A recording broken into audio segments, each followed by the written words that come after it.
Most people live trapped in one of the greatest spiritual illusions ever created. The idea that you must give first and then receive. This belief is so deeply rooted in our culture that we rarely question it. Since childhood, we have heard phrases like it is better to give than to receive, to give without expecting anything in return, to sacrifice yourself for others. And so, this mental programming becomes an absolute truth that shapes our entire relationship with abundance. But there's a secret that few masters have had the courage to reveal. A truth that, when understood, has the power to completely transform your relationship with prosperity. Wallace D. Wattles, the visionary author of The Science of Getting Rich, dared to challenge this paradigm more than a century ago. In his revolutionary writings, he stated something that seemed like heresy at the time and that still shocks many people today. You must receive before you can give. This statement goes against everything that religious and spiritual traditions, and even modern personal development gurus teach us. It is a complete inversion of the dominant paradigm, and that is why it is so powerful. Think for a moment. How many times have you struggled to give when you were empty? How many times have you tried to fill others while your own cup was dry? How many times have you felt guilty about wanting to receive, as if it were a selfish or impure act? The truth is that we have been conditioned to believe that virtue lies in sacrifice, in selflessness, in the ability to give until it hurts. But Wattles saw beyond this illusion. He understood that this belief not only contradicts the natural laws of abundance, but also keeps millions of people trapped in perpetual cycles of scarcity. What makes this secret so revolutionary is that it wasn't created by Wattles. It was merely observed by him. It is a principle that exists in nature itself and the functioning of the universe. But for some reason, it has been inverted in our culture. When you honestly look at your life, do you realize that this reversal is at the root of many of your challenges with money, relationships, health, and personal fulfillment? This question is uncomfortable because it touches on something deep that we have always known, but we're taught to ignore. The ancient masters understood this principle. The true sages of all traditions knew this truth, but over time, this knowledge was distorted, inverted, and even hidden by those who benefited from other people's scarcity. Today, we are going to recover this knowledge. Let's understand why receiving must come before giving, not as an act of selfishness, but as an alignment with the natural law of abundance. And by understanding this truth, you will free yourself from one of the most powerful illusions that limit your prosperity. The question is not whether this principle works or not. Nature already demonstrates this continuously. The question is, are you ready to challenge everything you've been taught about giving and receiving? Are you ready to align yourself with the true law of abundance? The Give First paradigm is not just a harmless philosophy. It is a belief system that produces real and often devastating consequences in our lives. When you try to give from a void, you create an energetic pattern of constant depletion. It's like trying to draw water from a dry well no matter how hard you try. The result will be frustration, exhaustion, and eventually resentment. Maria, a dedicated therapist, lived by this principle. Day after day, she gave herself completely to her patients, listening to their problems, absorbing their pain, offering advice and comfort. She believed her mission was to give without limits. After all, she had been taught that the more she gave, the more she would receive. But reality followed a different path. Little by little, Maria began to feel the symptoms of burnout syndrome. His energy was diminishing. His passion for his profession became a burden. In her moments of brutal honesty with herself, she admitted that she felt a growing resentment toward her patients, something that filled her with guilt and shame. What Mary didn't understand was that she was violating a natural law. She was trying to give what she had not received first. Like a tree trying to produce fruit without absorbing nutrients from the soil, it was doomed to depletion. This paradox manifests itself in all areas of life. We see parents who sacrifice themselves completely for their children, only to create relationships of dependence and codependency. We observe professionals who work to the point of exhaustion for noble causes, only to abandon them when they can no longer bear it. We witness relationships where one partner gives excessively, creating an imbalance that eventually destroys the relationship. The most perverse thing about this system is the guilt it generates. When you feel empty after giving so much, the voice within comes up that says, "You should be more selfless." Your tiredness is a sign of selfishness. Truly good people never feel this way. This guilt keeps you in the cycle. It pushes you to give even more when you are already empty. It's like trying to put out a fire by throwing more firewood. On a collective level, this paradigm maintains entire systems of exploitation. Communities are taught to give their work, time, and resources without demanding fairness in return. Entire cultures are kept in scarcity while being praised for their generosity and ability to sacrifice. The give-first paradigm also creates a dysfunctional relationship with receiving. We feel ashamed to receive it. We minimize praise. We have difficulty accepting gifts. We reject opportunities. We sabotage our prosperity because, on some level, we believe that receiving is less noble than giving. The irony is that the more you resist receiving, the less you have to give. It's like trying to breathe by just exhaling, without ever inhaling. It's simply not sustainable. Wallace D. Wattles understood this dynamic deeply. He realized that scarcity is not a natural condition. It is a state created by the inversion of fundamental principles. And the most crucial of these principles is the precedence of receiving over giving. When you give from a void, no matter how noble your intention, you are perpetuating a cycle of scarcity. You are acting against the natural flow of energy. You are trying to be the source when your role is to be a receiver first and a channel second. This revelation can be uncomfortable. It may seem like we are challenging sacred values, but the question remains, if the give-first paradigm was truly the path to abundance, why do so many generous people live in scarcity? Why has burnout become an epidemic among those most dedicated to helping others? The answer lies in the fundamental inversion that Wattles identified. And when you begin to align yourself with the true principle of abundance, everything changes. You shouldn't give anyone something you want yourself. This revolutionary statement by Wallace D. Wattles summarizes the essence of his understanding of the natural law of abundance. At first glance, it sounds selfish, even contrary to everything we consider virtuous. But when examined more deeply, it reveals a wisdom that transcends superficial morality. Wattles was not promoting selfishness. He was identifying a fundamental principle of the universe that we observe in every aspect of nature. Look at a tree. It does not produce fruit through sacrifice or self-denial. First, it extends its roots deep into the earth, absorbing water and nutrients. It opens its branches and leaves to receive sunlight, converting it into energy through photosynthesis. Only when it is nourished and strengthened, when it has received abundantly from the ground and heaven, does it bear fruit that others can enjoy. This principle manifests itself throughout the natural world. A lake first receives water from rains and rivers before overflowing to nourish its ecosystem. The human body first inhales oxygen before it can take any action. The heart first receives blood before pumping it to the rest of the body. In The Science of Getting Rich, Wattles writes, "The desire to receive more life is inherent in all things. When you take more life, you are obeying an impulse inherent in the universe." This realization reveals something profound. The desire to receive is not a moral or spiritual failure. It is an integral part of nature, an expression of the life force itself. Wattles continues, "You can't give to everyone because you can't give what you don't have, and you can't withhold what you need for your own development. This understanding frees you from the impossible obligation to give what you do not have or did not receive first." Confusion arises because we mix natural principles with artificial moral constructs. For centuries, we have been taught that sacrifice is the greatest virtue, that selflessness is the path to spiritual elevation. But these are not natural laws. They are human interpretations, often created to maintain structures of power and control.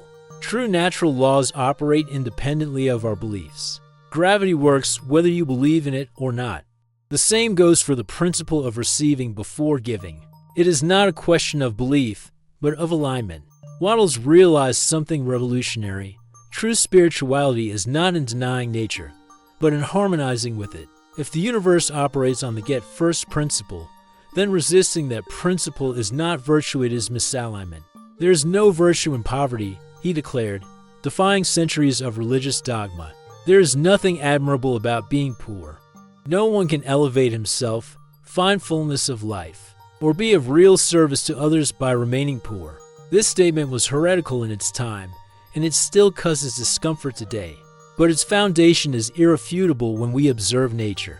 A being in a state of scarcity cannot contribute fully.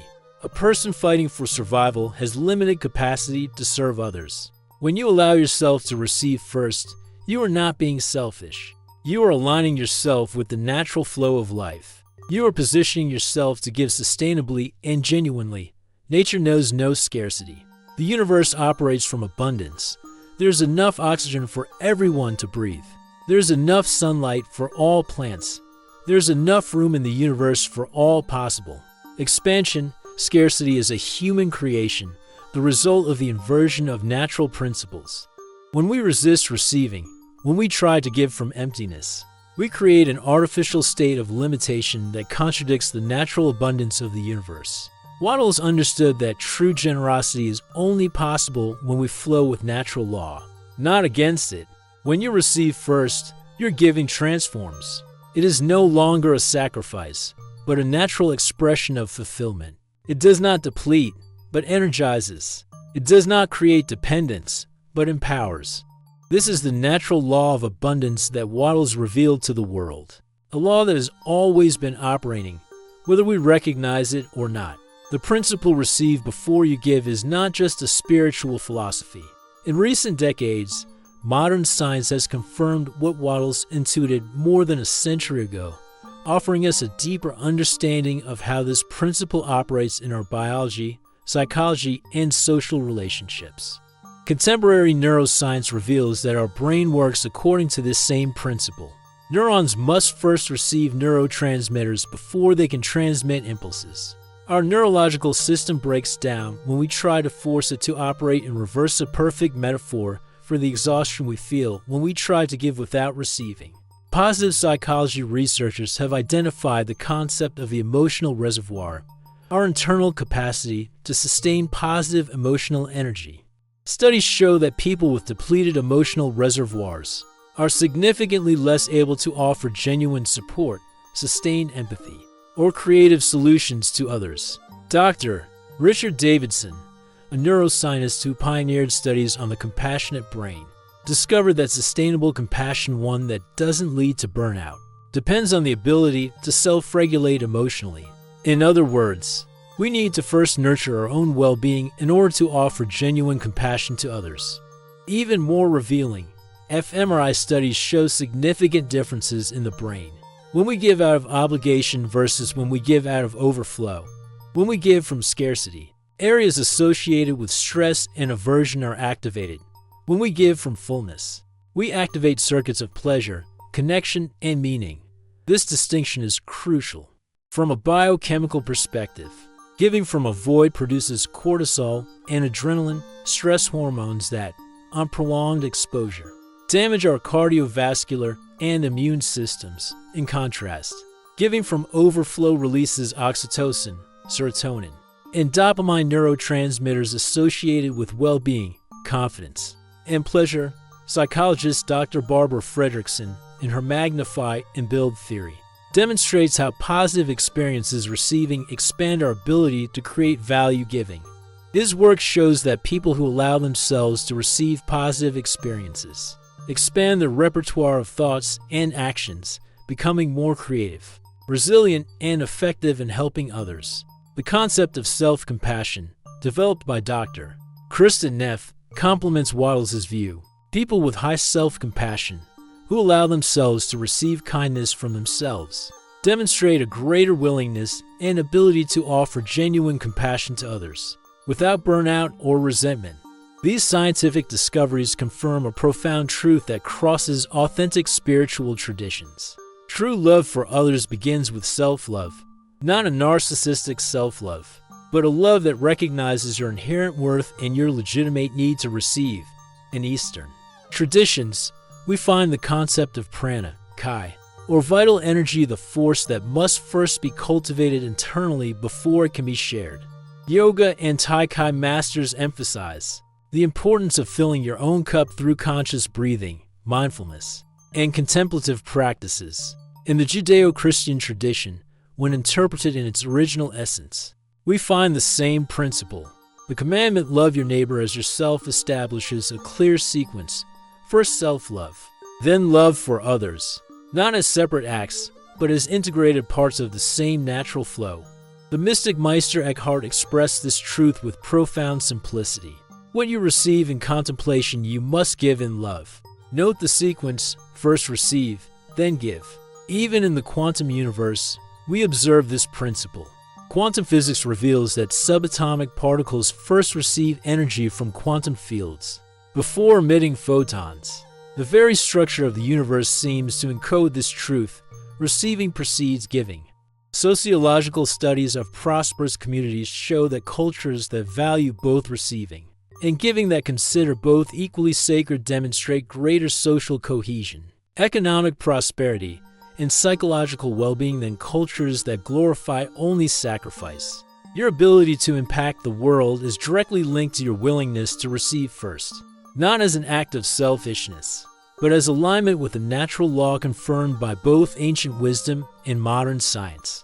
When you integrate this understanding, a profound transformation occurs. You stop seeing receiving as something to be ashamed of and start recognizing it as an essential part of the natural cycle of abundance. And in that recognition lies the key to sustainable and transformative generosity. Wallace D. Wattles didn't just philosophize about the principle of get before you give. He developed a practical method for implementing it in everyday life. His system, when applied consistently, transforms not only your relationship with abundance, but your entire life experience. Wattles' method operates on three interconnected levels: physical, mental, and spiritual. Together, they form an integrated system to expand your ability to receive and, consequently, your ability to give authentically. On a physical level, Wattles emphasizes the importance of taking care of your basic needs first. You have a natural right to the wealth necessary for a fulfilling life, he writes. This means ensuring your material well-being through adequate nutrition, sufficient rest, a comfortable environment, and financial security. In practice, this can mean setting healthy boundaries, learning to say no when necessary, and making conscious choices about how you distribute your energy. It means letting go of the false altruism that sacrifices your health and well-being in the name of others. Create a daily receiving ritual. Set aside time each morning to nourish yourself before you begin to serve others. This may include meditation, body movement, mindful eating, or simply quiet time and breathing. The specific form matters less than the conscious recognition. You are allowing yourself to receive first. On a mental level, Wattles proposes a complete re-education of how we think about receiving and giving. Thought is the only force that can produce tangible wealth, he asserts. This means identifying and transforming limiting beliefs about receiving. Practicing gratitude is the first step. Allow yourself to recognize and appreciate everything you already received naturally. The air you breathe, the sunlight, the water you drink, the accessible knowledge, the present opportunities. Gratitude opens receiving channels that may have been blocked by years of conditioning. Examine your beliefs about deserving. Many of us carry toxic programming that we need to deserve to receive through suffering, struggle, or sacrifice. Wattles directly challenges this notion. You have a natural right to life, and that includes everything necessary for a full life. Practice affirmations that reinforce your ability and right to receive. I deserve to receive abundance in all forms. Receiving fully allows me to give authentically. I'm open to receiving all the goods that the universe has for me. On a spiritual level, Wattles proposes a reconnection with the source of all abundance. Whatever your spiritual or philosophical tradition, he suggests recognizing that there is an infinite source from which you can continually receive. Creative visualization is a powerful tool at this level. Imagine yourself as a channel through which abundance flows, first filling you completely, then naturally overflowing into others. Visualize this energy as light, water, or any metaphor that resonates with you. Positive expectation is another crucial element of the Wattles method. Faith is the substance of things hoped for, he writes, echoing sacred texts. Waiting to receive is an integral part of the receiving process, not an anxious or desperate expectation, but a quiet confidence that receiving is your natural state. A particularly powerful practice is what we might call mindful circulation. When you receive something, whether it's a compliment, a gift, an opportunity, or money, allow yourself to absorb it completely before thinking about how you will use or share it. Feel it fill your being. Only then allow it to flow naturally where it should go. Overcoming the guilt and shame associated with receiving is one of the biggest challenges. Many of us have been conditioned to feel that there is something fundamentally wrong with wanting to receive, with wanting more, with seeking fulfillment. Wattles addresses this directly. The desire for more life is inherent in all living nature. It is not greed, but the expression of the life force seeking greater expression. Practice receiving in small doses. Accept compliments without devaluing them. Receive gifts without feeling like you need to reciprocate immediately. Allow others to help you without resistance. These small practices gradually expand your receiving capacity. Remember, you are not learning something new, but unlearning artificial conditioning. Your natural ability to receive has always been part of you, only obscured by cultural and religious programming that has reversed the natural order. As Wattles emphasizes, you already have everything you need to open yourself to receiving. You just need the permission that no one has given you yet. This permission does not come from the outside, but from an internal decision to align with the natural law of abundance. By integrating these three levels, physical, mental, and spiritual, you create a complete system for implementing the get. Before you give principle in your daily life, not as a manipulation technique to get more, but as a deep alignment with the natural flow of life. The true proof of any principle lies in its tangible results. Let's see how implementing the get before you give principle has transformed real lives, taking people from burnout to authentic abundance. Carlos was a dedicated entrepreneur who built his business with the customer-first philosophy. He worked incessantly, answered emails at all hours, accepted projects with impossible deadlines and minimal margins, all to serve his clients. He believed this sacrifice would eventually be rewarded. After 5 years, Carlos was on the verge of bankruptcy, not just financially, but physically and emotionally. His marriage was falling apart, his health was deteriorating, and worse, his clients seemed increasingly demanding and less appreciative. During a hospital stay for exhaustion, he came across Wattles' writings. At first, Carlos resisted. That seemed selfish, he thought, but desperate for change, he began implementing the method. He established clear office hours, raised his rates to reflect the true value of his work, and started each day with a self-care ritual before opening his computer. The results surprised everyone. Not only did his business recover, it prospered like never before. Customers who value quality remained, paying higher prices for a reinvigorated and creative professional. Those who only sought to extract maximum value with minimal investment naturally moved away, a natural filtering that elevated their entire professional ecosystem. I've discovered that when I allow myself to receive first, whether it's time, money, or recognition, what I offer clients has a completely different quality, Carlos reports. I'm no longer giving you my scraps, but my best energy, my true creativity. Anna was a doctor in a public hospital, the personification of professional altruism. I saw more patients than recommended, worked extra shifts, rarely took vacations. Patients need me, he justified, ignoring the growing signs of burnout. When a near-fatal error occurred during her 16th consecutive shift, Anna was forced to reevaluate. Through therapy, she discovered the principle of receiving before giving and, with initial guilt, began to implement it. Set clear limits on your workload. He insisted on regular breaks, hired an assistant for administrative tasks. More radically, he took 6 months off for his own healing. Upon returning, Anna discovered that her effectiveness as a doctor had multiplied. When I operate from a place of wholeness, I can see patients much more clearly. I make more accurate diagnoses, I make better decisions, and interestingly, I can truly be present with each person. A follow-up study revealed that despite seeing fewer individual patients, Anna's positive impact on the healthcare system had increased. His more accurate diagnoses reduced unnecessary treatments, and his authentic presence significantly increased patient adherence to treatments. Miguel was a talented but perpetually struggling artist.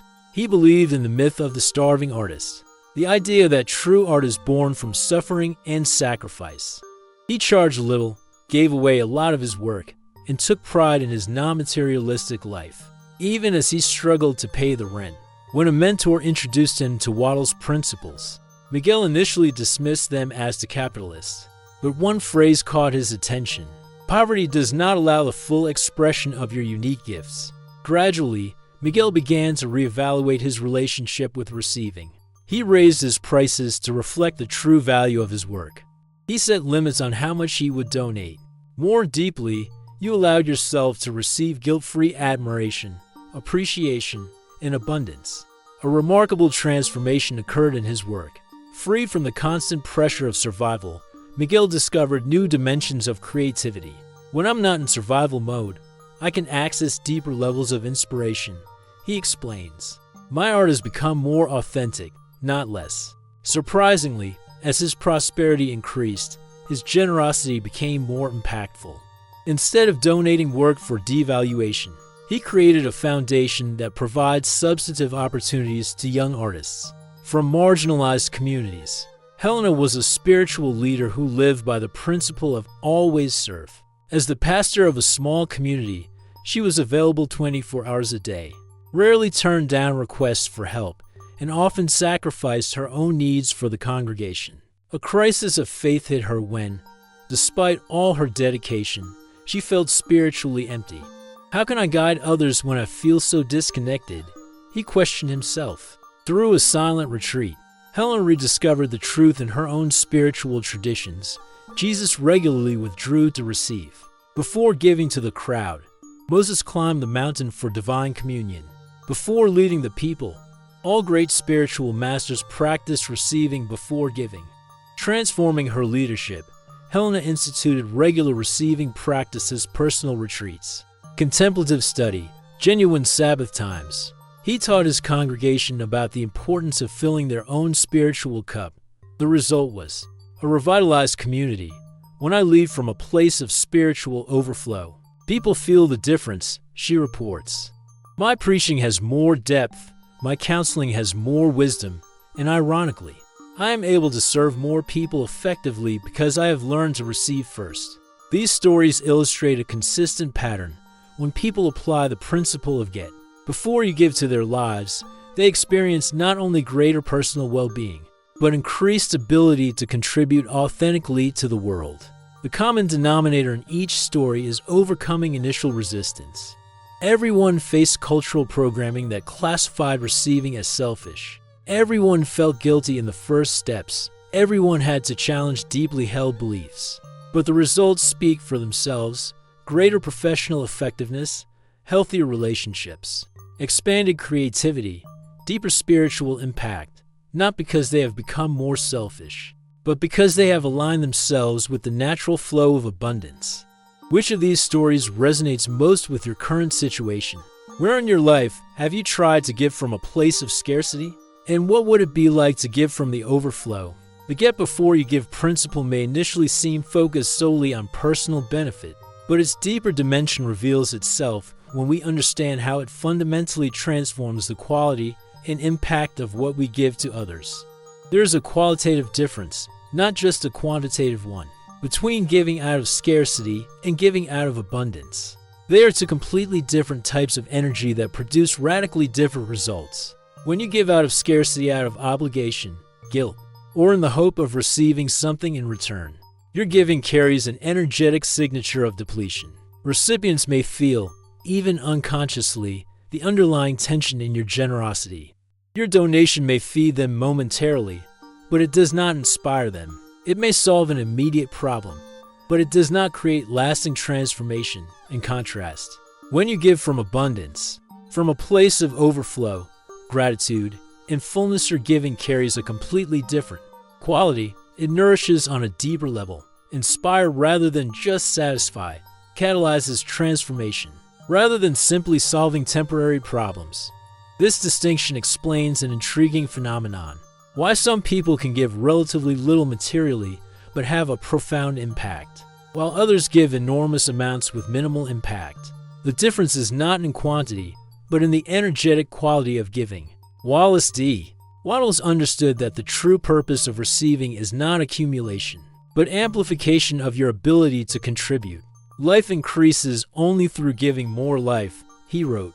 But this giving must come from a place of plenitude, not depletion. When you receive fully before giving, something extraordinary happens. Your giving becomes a natural expression of who you are, not a separate act that you perform. This authenticity is palpable and transformative for those who receive it from you. Conscious receiving creates a virtuous cycle where receiving and giving nourish each other. The more you allow yourself to receive, the more abundantly you can give. The more authentically you give, the more channels of receiving open up. This cycle generates momentum, continually expanding your positive impact on the world. There's a spiritual mathematics at work here. Giving from overflow creates multiplication, while giving from scarcity results in division. When you give from your excess, you don't decrease, you multiply. This principle, when applied collectively, has the potential to transform entire communities.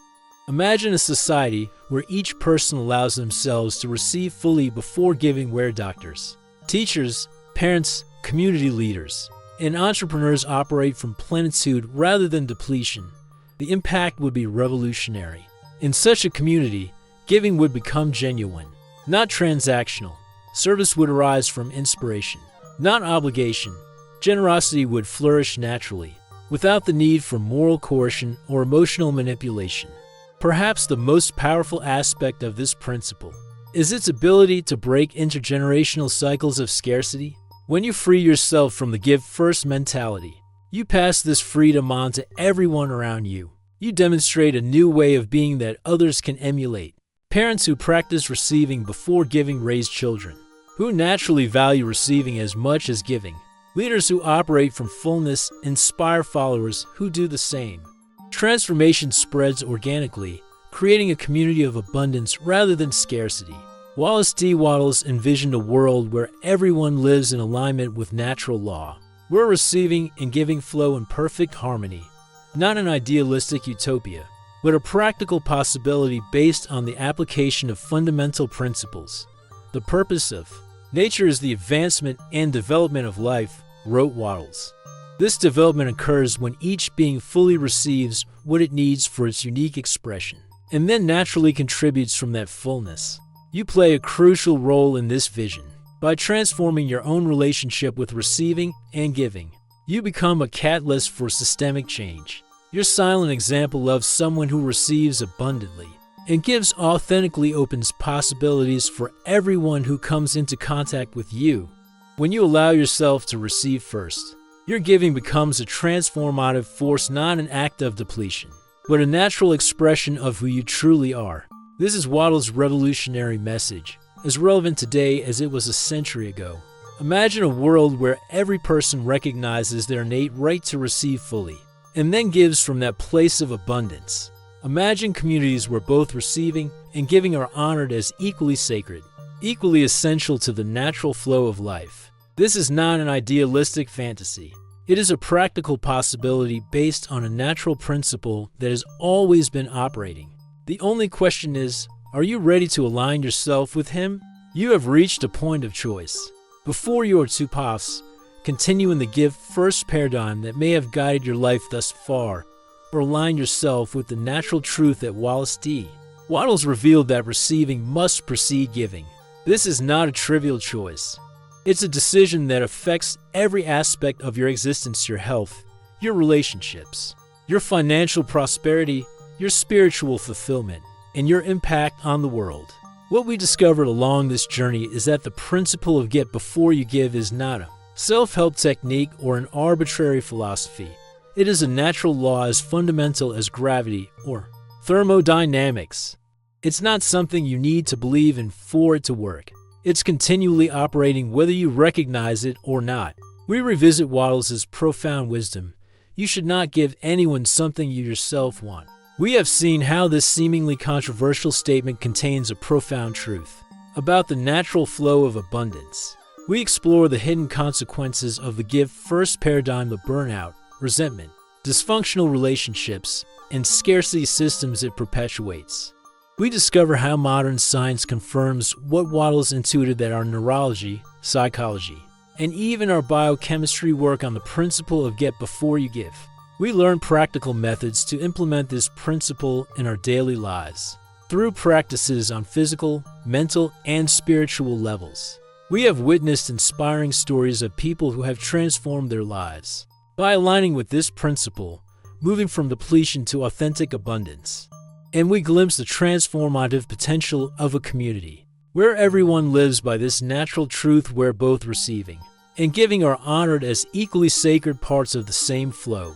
Now, I invite you to a moment of internal decision, not an outward promise or forced commitment, but a silent acknowledgement of what you already know to be true. Allow yourself, in this moment, to feel what it would be like to live fully aligned with the principle receive before you give. Imagine allowing yourself to receive without guilt, without shame, without the feeling that you immediately need to reciprocate or compensate. Visualize yourself as a channel of abundance, first receiving fully, then giving naturally from the overflow. Feel the qualitative difference in your giving when it emerges from fullness, not obligation. As an immediate practical exercise, identify an area of your life where you have been giving from scarcity. It could be in your work, relationships, finances, health, or any other domain. Now ask yourself, what do I need to receive first in this area before I can give authentically? The answer that emerges may be surprising. It could be rest, recognition, nourishment, support, or simply permission to prioritize your own well-being. Whatever it is, honor it as a legitimate expression of your natural need to receive. The universe does not respond to your sacrifice. It responds to your alignment with abundance. When you allow yourself to receive fully, you are not being selfish. You are harmonizing with the natural flow of life, positioning yourself to give in a sustainable and transformative way. Your true ability to positively impact the world is directly linked to your willingness to receive first. This is the revolutionary message of Wallace D. Wattles that has remained hidden for too long. Today, you have the opportunity to claim this truth for yourself, to free yourself from the illusion of give first and enter the natural flow of abundance. The decision is yours, and its consequences will extend far beyond your individual life, touching everyone who comes into contact with you. Are you ready to receive before you give?